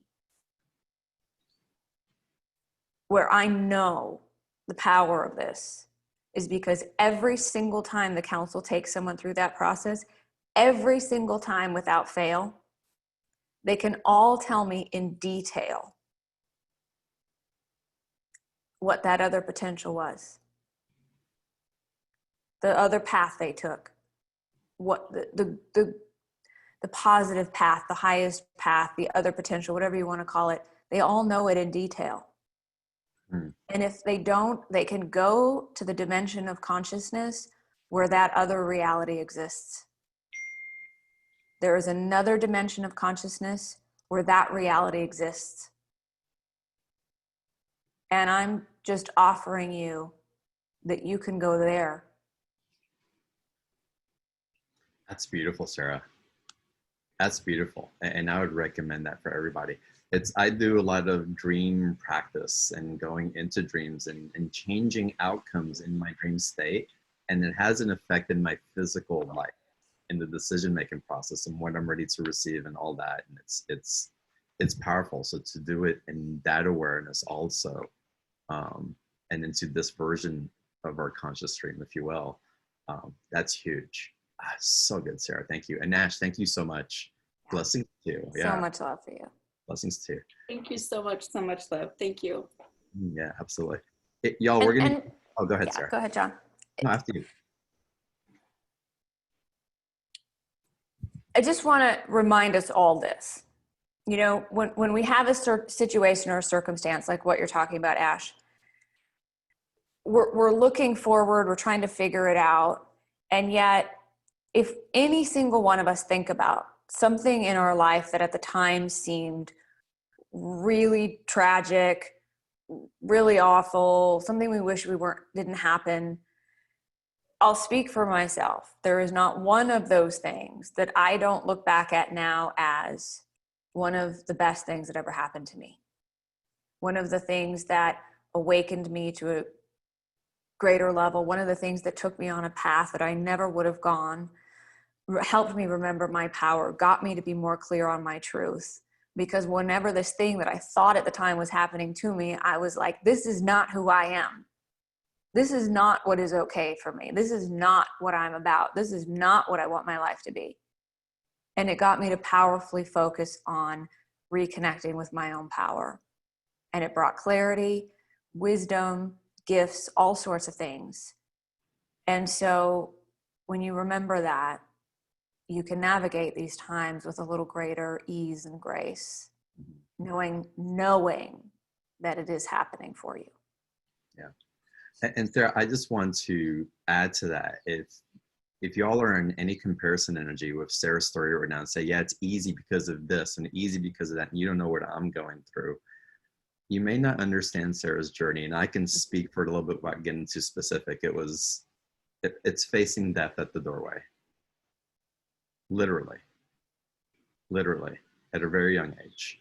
And so I know Sarah's sharing this from experience and from a depth of gravity to the physical life that we have here.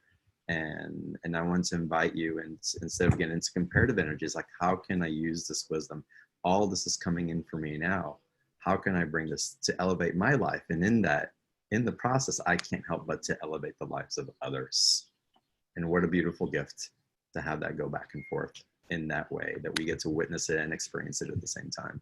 So I had to add that to it, Sarah, because you can be very humble in that experience sometimes. So y'all, we're going into the process. And before we do that, I want to remind you the special offer here on Beyond the Ordinary Show. Click on the special offer button, go to beyondtheordinaryshow.com/Sarah22. You'll land on the same page. 3 live webinars, the best of the best. Is it 10 of the channelings that are coming in? 10. And they're all about 45 minutes, 40 to 45 minute channeled transmissions, activations of some of the very most powerful, best channel messages from the council in 2010. We've never made them available like this before. But really that is just the icing on this incredible opportunity for these 3 live group calls and live Q&A, only offered through this BTO special package. It's the only way to join them.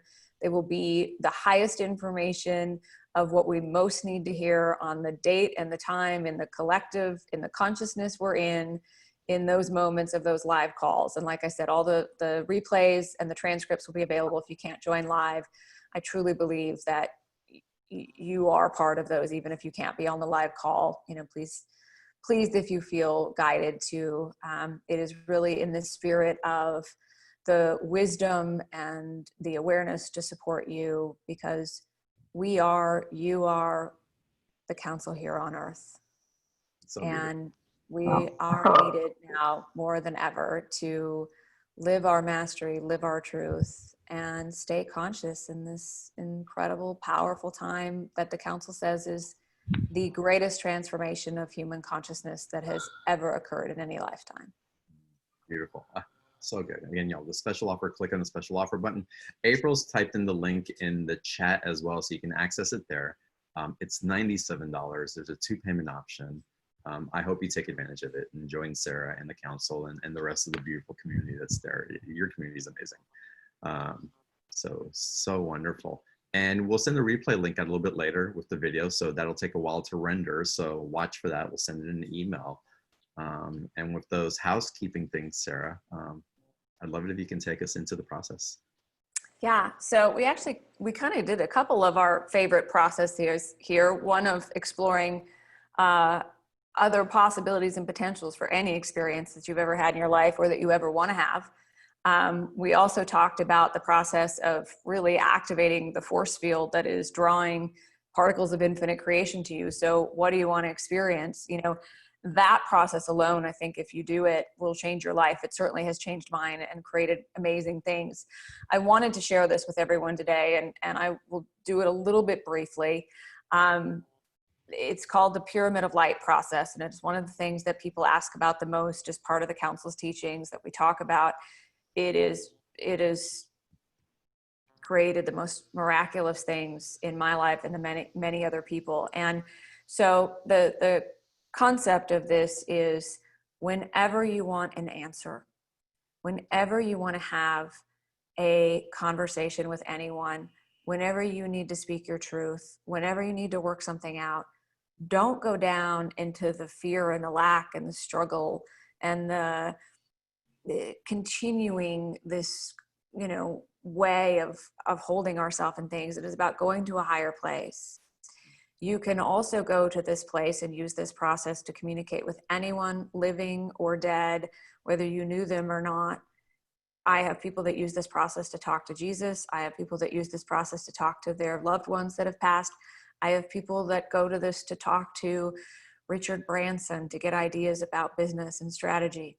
You can do it with anyone. You can do it with an animal. You can do it with a consciousness, like a plant consciousness. You can go to Mother Nature. What I want you to start being aware of is that those of us who channel higher wisdom have the same ability that you do to communicate with anyone, any collective, at any time. It is about going into a higher vibration, into a higher state of consciousness where all of the answers are available to you. One of the most important things that has come out of this time of Corona is people really starting to focus more on their telepathic communication. And this is one of the tools that can help you do that. We call it the Pyramid of Light process. So whatever it is, whether you want to speak your truth to someone, whether you want answers, whether you want to talk to someone, whether you want to start activating your ability to communicate telepathically, this process will really help you. So I'm going to do it sort of briefly, just so you get the understanding. But first off, close your eyes, take a few deep breaths, let everything go that we've been talking about. Just relax. And I want you to imagine wherever you are, that you're now, from wherever you are, going to set your intention to take this journey to a pyramid of light. And I'm going to call it a pyramid of light, but if you want to call it a temple or a castle, whatever it is for you is perfect. And I want you to imagine now that you're walking or flying or driving or swimming, and you're on the way to the pyramid of light. And I want you to just notice how you're getting there. Are you flying?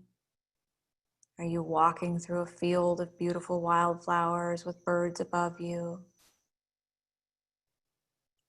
Are you maybe even elevating yourself into the clouds where your pyramid of light is? Just notice however it is you're getting there. Notice the path that presents itself to you as you're on your way to the pyramid of light. And now out ahead of you with your eyes closed, I want you to just imagine that now you can see your pyramid of light. It is emerging, you're getting closer. And I want you to just notice what it looks like. Is it big?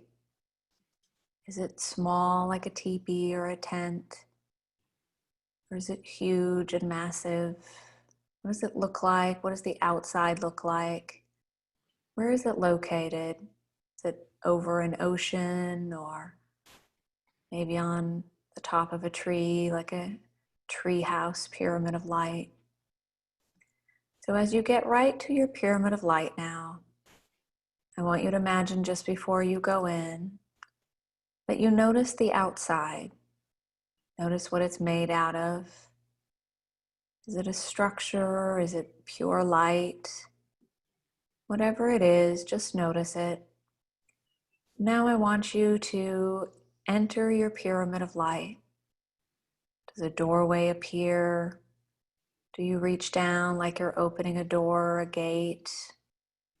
Does a wall just open? Go ahead and walk into your pyramid of light and just notice whatever is around you now that you're inside the pyramid of light. What do the walls look like? Is there a hallway? Just notice whatever it is. And then come to the center of your pyramid of light. You might notice that there's a special sacred place there. You might notice that there's pillows or beautiful fabrics or tapestries. Just notice what colors they are. There might be some chairs sitting there or some pillows to sit down on. Make your way to the middle of the pyramid of light. And I want you to now ask the higher self of anyone, anywhere that you would like to meet you in this pyramid of light. It can be anyone, maybe even someone you've never met, but it might also be someone in your life that you really want to talk to their higher self. Maybe you want to ask a question, or maybe there's something you want to say. Just let someone come to your awareness because they are now on their way into the pyramid of light. They're making their way through the door. They've made their way into the center of the pyramid of light, and now you can see them. And I want you to just notice what they're wearing. Notice what they look like and how they greet you. What are they feeling? Are they smiling? Are they happy? Allow their higher self to come and be part of this conversation with you in this pyramid of light. Allowing them to greet you as you greet them. And after you've said hello to them, maybe you just acknowledge the divine self or the higher self of one another. Maybe you embrace or hug or shake hands. But now invite them to sit down with you in the center of your pyramid of light. Maybe some chairs appear, or maybe you sit on these beautiful cushions made of beautiful tapestries or fabrics. And as you're sitting across from them and they are sitting across from you, either notice if there's something you'd like to ask them or something you'd like to say to them. And when you're ready, just go ahead and ask them or say whatever it is you want to say to them. It's knowing you're in a safe place. You're here with their higher self. Either ask them or say whatever it is you want to say. And when you're complete, as you look into their eyes and connect with them, now see what they have to say to you. What is it that they want to say to you? Are they answering your question? Are they responding with the highest words or highest answers? What is it that they want to say to you?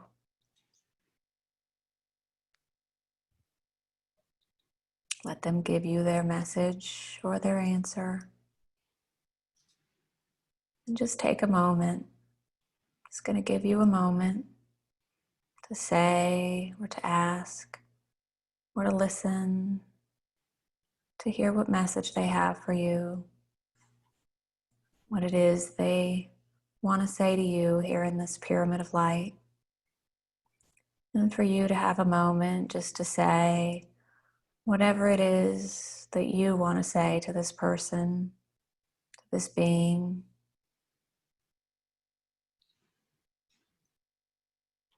And you can stay here as long as you wish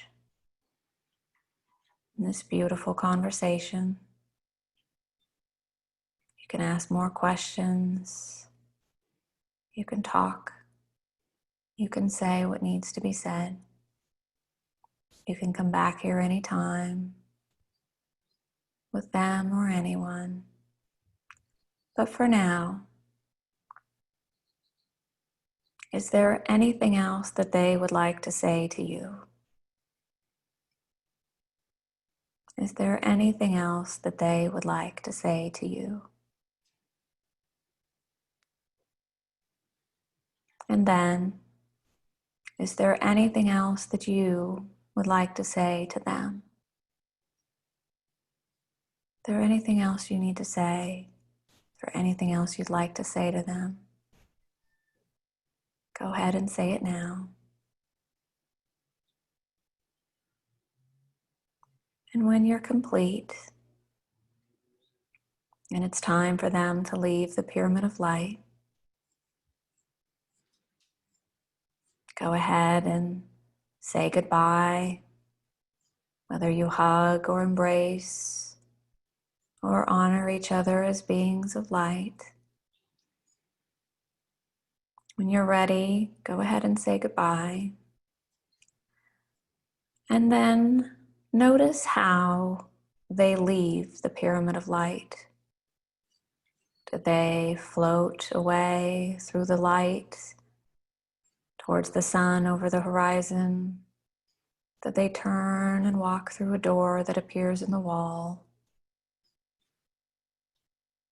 Do they wave goodbye as they skip down a trail of pebbles through the wildflowers? But as they are leaving the pyramid of light, just notice that they're re-emerging back into the light, that you are now here in the center of the pyramid of light. Take another deep breath.